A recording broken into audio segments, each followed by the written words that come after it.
Dando continuidade às explicações e aulas de eletricidade básica, nós vemos aqui que nós temos um circuito montado, onde nós temos o símbolo para a nossa fonte de tensão, representada aí pela letra V, o sentido em que a corrente ela percorre dentro do circuito e o nosso R aqui, que é a nossa resistência, tá bom?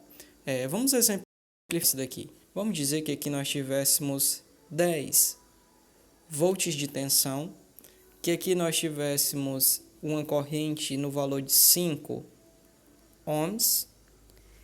E eu pergunto, o que daria para mim fazer com esse circuito? Daria para mim encontrar o valor da corrente. Nesse caso, então, a minha corrente I seria o valor da minha tensão. A nossa tensão que vale 10 volts, dividido pelo valor da nossa resistência, que é 5. Lembrando que corrente é tensão dividido para resistência. 10 dividido para 5, nós teríamos um valor de 2 ampere de corrente, tá bom? Então, é dessa forma que eu consigo montar o meu circuito. Já aqui nós temos o chamado circuito em série, tá bom? As resistências elas estão em série também com a fonte. O circuito em série, ele tem algumas características, ok? Então, eu poderia citar aqui 3 características principais do circuito em série. A primeira característica seria a seguinte: a corrente ela é a mesma dentro do meu circuito, ok? Então, a corrente, se vocês forem perceber, ela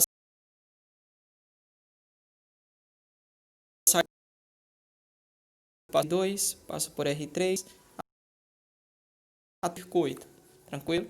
Então, se a corrente ela tem só um caminho, só tem um percurso, então ela é a mesma aí dentro do meu circuito. Consequentemente, a gente já entende que o circuito está em série. Primeira característica do circuito em série, a corrente ela é a mesma, tá bom?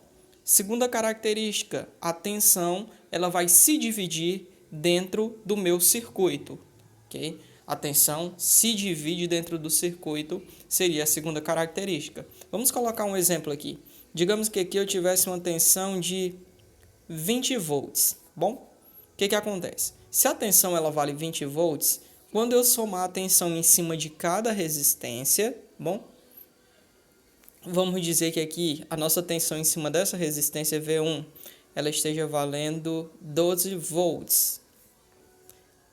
Aqui no R2, nós digamos que temos uma tensão V2 no valor de 6 volts. Pergunto a vocês, se a tensão ela se divide dentro do circuito e quando eu somo todas as tensões em cima de cada resistência, eu tenho o valor da tensão da fonte, quanto é que vai valer? Então, quanto seria o valor da tensão em R3? Nesse caso aí, seria 2 volts. Justamente porque quando somadas as tensões em cima de cada uma das resistências, eu tenho que ter o valor igual à tensão da fonte. Então, se ali foi 12 em R1 e aqui foi 6, eu já tenho 18 volts. Então, necessito de mais 2 volts, que será o valor somado igual à da fonte. Consequentemente, a gente entende que a tensão da fonte é igual à soma de todas as tensões do meu circuito. No caso, as tensões em cima de cada resistência. Pode somar 12 mais 6, 18, mais 2, 20. Então, somadas vão dar igual ao valor da tensão da minha fonte. Outra informação importante diz respeito à resistência equivalente. O que seria a resistência equivalente? A resistência equivalente seria a soma de todas as resistências. É como se eu transformasse todas as resistências em uma só. Ok? Então, como é que eu faço isso? Aqui eu tenho em paralelo, tá bom? Quando está em série, a resistência equivalente vai ser igual à soma de todas as resistências. Nesse caso, a resistência equivalente é igual a R1 mais R2 mais um R3. Professor, e se eu tivesse mais de 3 resistências? Aí eu acrescentaria, tá bom? O importante é saber que a resistência equivalente é igual à soma de todas as resistências, tá bom? É como se eu transformasse todas as resistências em aqui. Uma informação bem importante. Espera aí só um minutinho. Ok, vamos lá. Exemplos, né, de circuito em série. Não sei se vocês já viram, mas aqueles pisca-pisca antigo, eles são um circuito em série. É tanto que quando um queimava, nenhum dos outros funcionava. E essa é a terceira característica do circuito em série, tá bom? As resistências, elas são dependentes, uma depende da outra. Quando queima, né, uma televisão de LED, eu acho que vocês já perceberam, cria uma lista, né, na TV. Então, ali significa que não foram, ocasionalmente, talvez não foram todos os LEDs que queimaram. Um deve ter queimado e como todos acabou que todos os outros foram comprometidos. Por quê? Porque as resistências, elas são dependentes, ok?